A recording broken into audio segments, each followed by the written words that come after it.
थे जय श्री कृष्णा। मोक्षदा एकादशी व्रत कथा प्राचीन काल की बात है। भद्रावती नगरी में राजा वैखानस राज्य करते थे।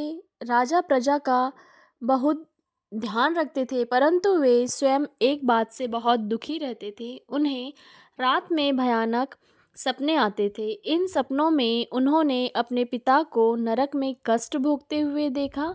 राजा अत्यंत व्याकुल हो गए। उन्होंने पुरोहितों, विद्वानों और ब्राह्मणों से इसका समाधान पूछा, लेकिन कोई भी उन्हें सही मार्ग नहीं बता सका।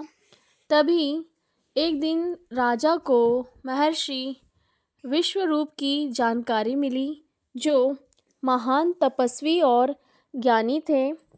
राजा स्वयं उनके आश्रम जा पहुँचे और अपनी पूरी व्यथा उन्होंने बताई।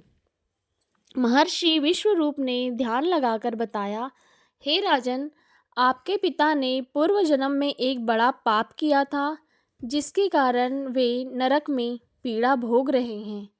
उनके उद्धार का एक ही उपाय है, मार्गशीर्ष यानी अघन शुक्ल पक्ष की एकादशी, जिसे मोक्षदा एकादशी कहते हैं।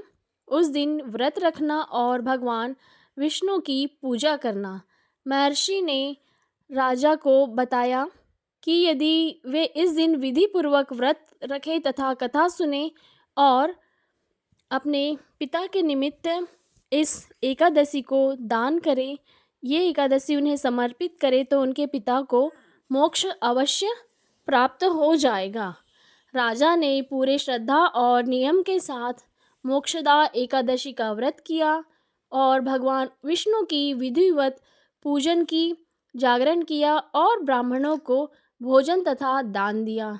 व्रत पूर्ण होते ही राजा ने स्वप्न में देखा कि उनके पिता दिव्य विमान में बैठकर स्वर्ग की ओर जा रहे हैं। उन्होंने राजा को आशीर्वाद देकर कहा, हे पुत्र, तुम्हारे व्रत और भक्ति से मुझे मोक्ष प्राप्त हुई है। यह देखकर राजा की आंखों में से आनंद के आंसू बहने लगे और उन्होंने ईश्वर का धन्यवाद किया।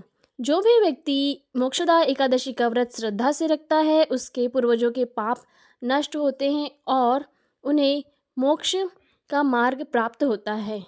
यह दिन आत्मशुद्धि के लिए, भक्ति के लिए और कर्म सुधार का उत्तम अवसर है।